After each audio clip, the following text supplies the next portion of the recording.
Oh, no. No.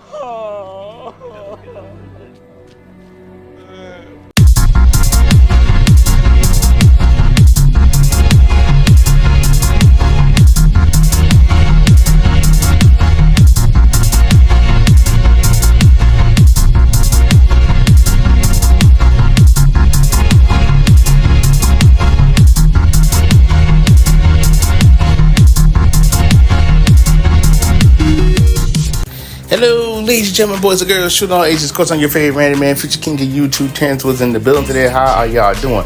Okay, so check this out. I was hoping, I know this video is gonna be out on Thursday, well, today actually. I wanted to have my Spider-Man 2 video out next Wednesday, but I don't know if I had it out or not yet. So I got a lot of stuff happening.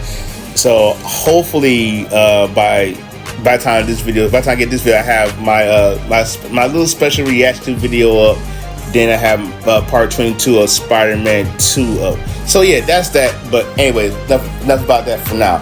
Let's talk about this episode X-Men 97, guys. Because good Lord, oh my God, this it was crazy because in this intro, Wolverine say previously on X-Men.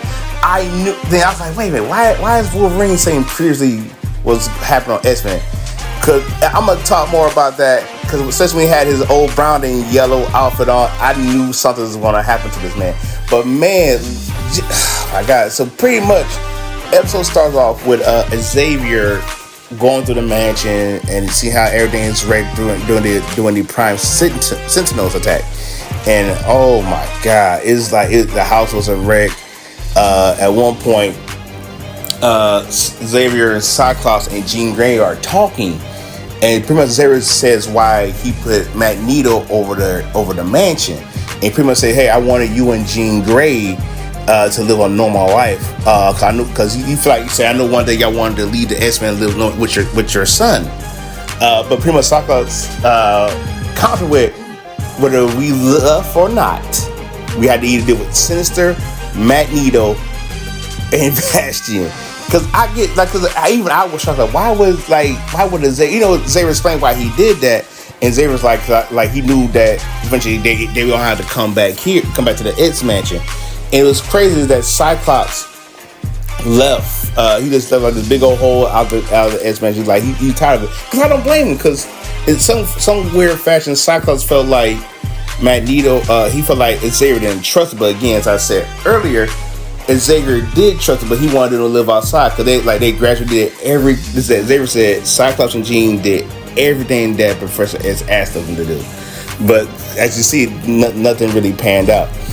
And so now they time to say, now we got this, because now they said we got at least like 12 to 6 hours before because right now Magneto pretty much turned off, like he used his powers to pretty much not fry everything, but turn off everything on the earth. And by that happening, the sun's pretty much gonna fry, burn every human being on the planet. I don't know if that includes mutants, but I think pretty much everyone is pretty much going to die. And then I think he's going to use asteroid M as a safe haven, as he did in the old school cartoon. So eventually, Rogue wakes up saying that she was thinking about Gambit and Remy. And I also got some theories about that as well. Rogue wakes up saying Remy, Nightcrawler pretty much catch her up on everything that was going on. So now the plan is I like that. I'm gonna keep saying this again before I say what I say. But they got X-Men, they got Blue and X-Men Gold, again reference to the comics, and I believe what they was doing, cause they're trying to I can't remember who's on what team. I know Blue had Rogue, and I think Gold had Storm as lead them at one point, because at one point everybody's saying that they're trying to come up with a plan to stop Magneto. And so what they're saying is hey, so this is what we're going to do. So it's Jean, Beast, Morph, and Cable. They're gonna go find Bastion. They find out where Bastion's at. I can't remember the name of the actual island. They find where Bastion's at, so they're gonna go find Bastion. While the rest of them are going to try to stop Magneto. this where it takes place at the Fatal Attraction event, and I'm gonna explain a little bit more about that because I had to do a little bit of homework with that. So by them saying, so pretty much one of the catch. So then at one point, Xavier goes meets talk to Rogue, talk about what happened to Gambit. Rogue still kind of dealing with the fact that Remy's gone, and he said he had to run away from your past and move forward. Rogue is still upset at the fact that Remy's gone. But then here comes Magneto with Asteroid M, and like, oh my god, because again, in the older cartoons, as I stated before, and even Emergency Awesome talked about this. It was like the thing, the whole actor has on Aurora Borealis on it. I'm like, bro, and pretty much Magneto's telling Xavier telling Magneto, pretty much you have to stop this. Like, more people are going to die. And Magneto's like, how many more people gotta die? Like, they kept going, it really kept going back and forth. And Magneto tells Charles, like, hey, technically, in your will, this is still my X-Men. This is still mine. Say, I still own this. I'm like, he's not wrong. So pretty much, and when Magneto was talking, pretty much saying like, everybody died living in Xavier's dream. Now it's my turn to retaliate, because I believe that Magneto protocol. If I remember right, in Fatal Attractions, they tried to use the Magneto protocol on Magneto, and it failed. So Magneto retaliated with like pretty much EMP in the world. And I can't remember because again it's so long ago. But again, it is one of the better X-Men comic books out there with that particular storyline. So now, pretty much, I knew Rogue was going, because she was just saying like, like more joined team 30 minutes, and we were throwing the rules. Say Jean Grey lived and died and came back again. So it's like, it's been there, done that. And it's like, let's look at Jubilee. Like we already put it out there already. It's like, it's in retrospect, I got what Rogue was saying, but it still made me mad. And I knew that Rogue was eventually going to join. She's hurting.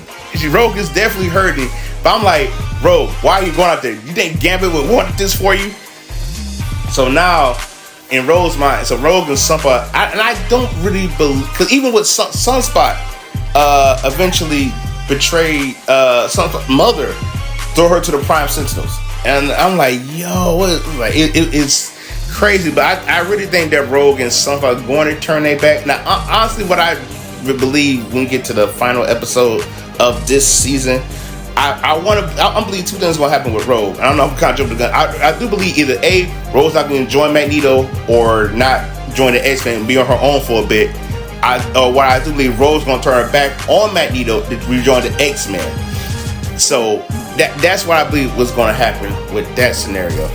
So and I forgot that Storm Force came back, so they are part of Bastion. Like how friendly they are. They even like Force say, hey, like his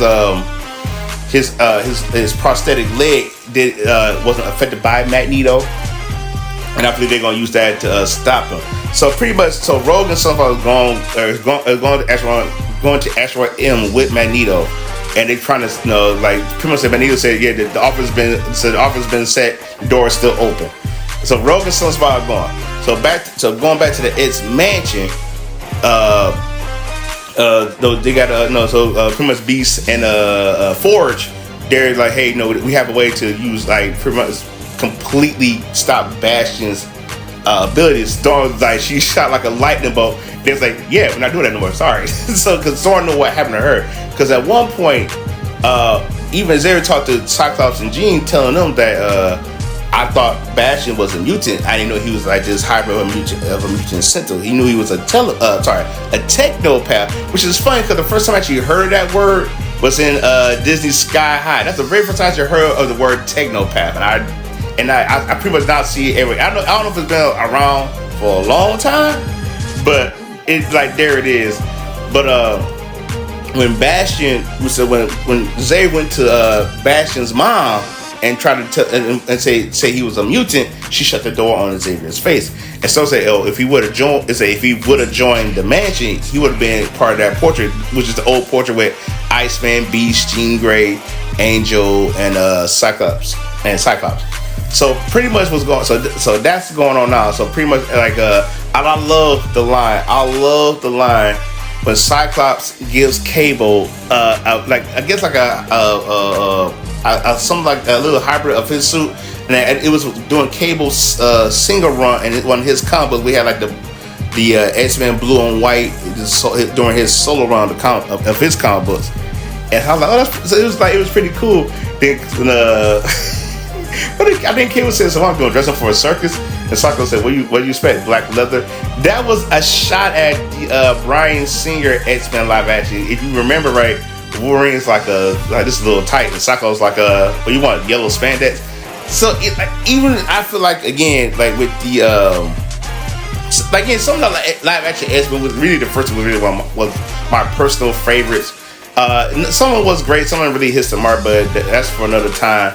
But so I really love that they chimed on that, and then with Cyclops, it was pretty much saying like no, Jean, he's like Jean's not my mother and stuff like that. And Kid was like, it's like what? Be careful. No, he said give him a hit. So it was cool. So now it's Cable, Jean Grey, and I said before, Cable, Jean Grey, Beast, Storm, and Forge are going after Bastion, while everyone else is going after Magneto. So we got these two fronts happening here. One of the good things I did love the fact that Storm gave this lovely pep talk that pretty much like I say we're going to do it together. And seeing Jean Grey and Storm come to this, I think again I really believe that when Storm left, she's still talking to Madam Pryor. I really do believe Madam Pryor is actually dead here so far in this season. So I don't know when she's coming back.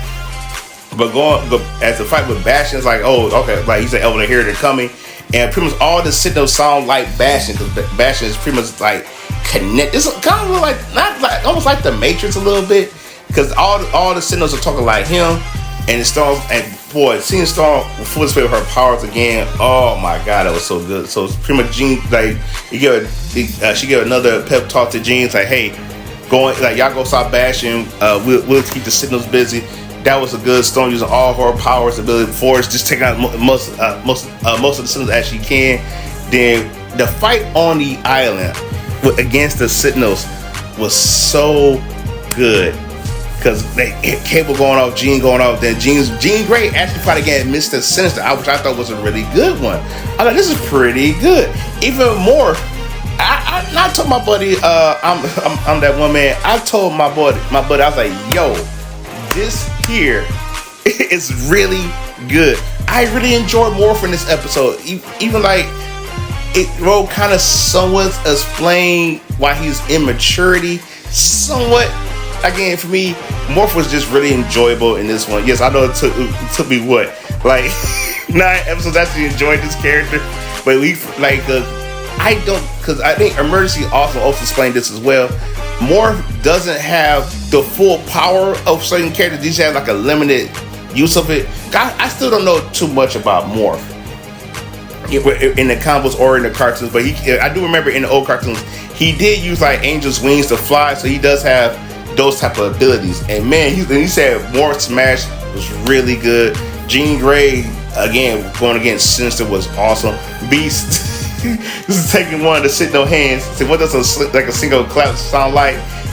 It was so good. At one point, so we actually get to see Cable use his full telepathy, as a telekinetic powers for once. We never seen that in the cartoon. Cable's always just a soldier and stuff like that. And he does, like, I think I don't know, is he limited in the comic books? But to see it full display here in the show looks good. Now, I don't think Jean is dead. I really don't think she's dead. I think sometime way either A, the Phoenix Force will come back, or B, Cable make it seem like he killed her. That's what I'm believing.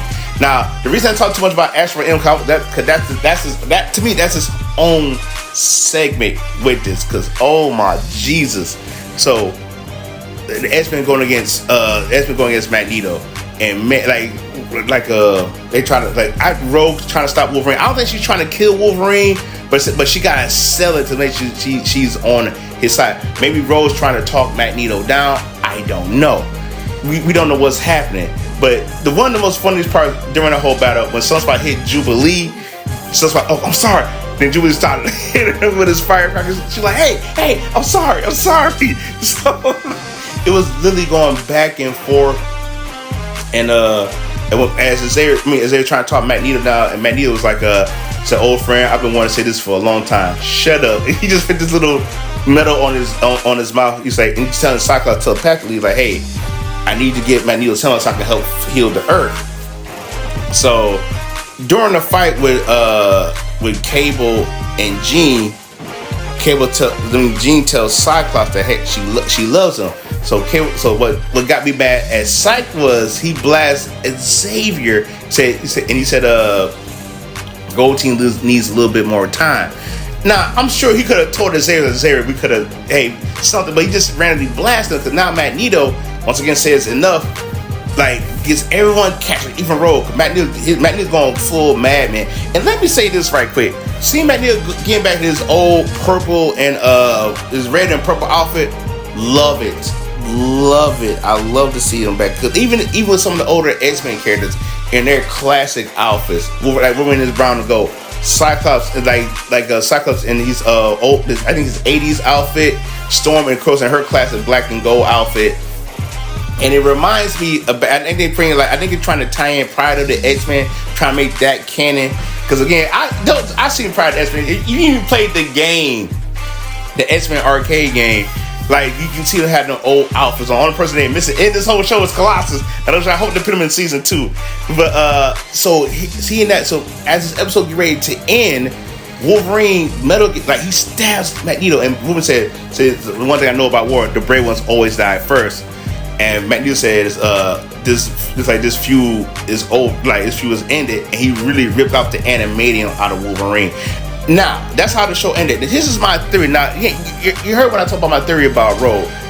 Now, when Wolverine gets the adamantium put on, he's unconscious, but his healing factor keeps him alive, because we're going to see Wolverine with the Bone Claw for the first time in animation format, which I think is really good.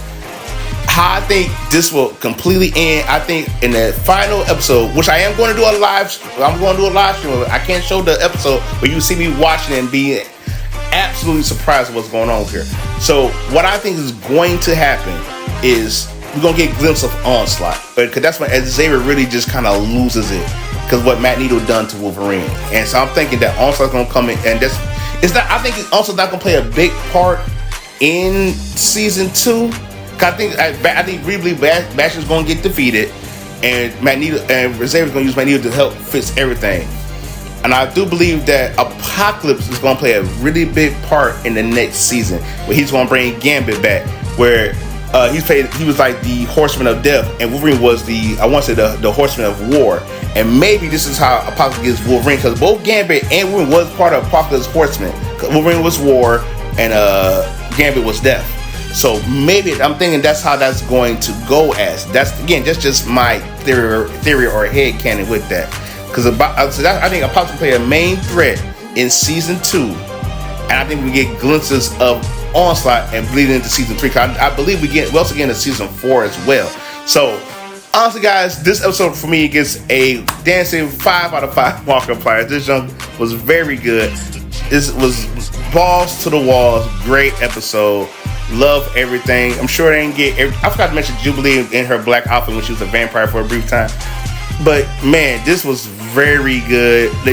Right now, to me, and y'all let me know in the comments right quick, because we're getting ready to end this video off.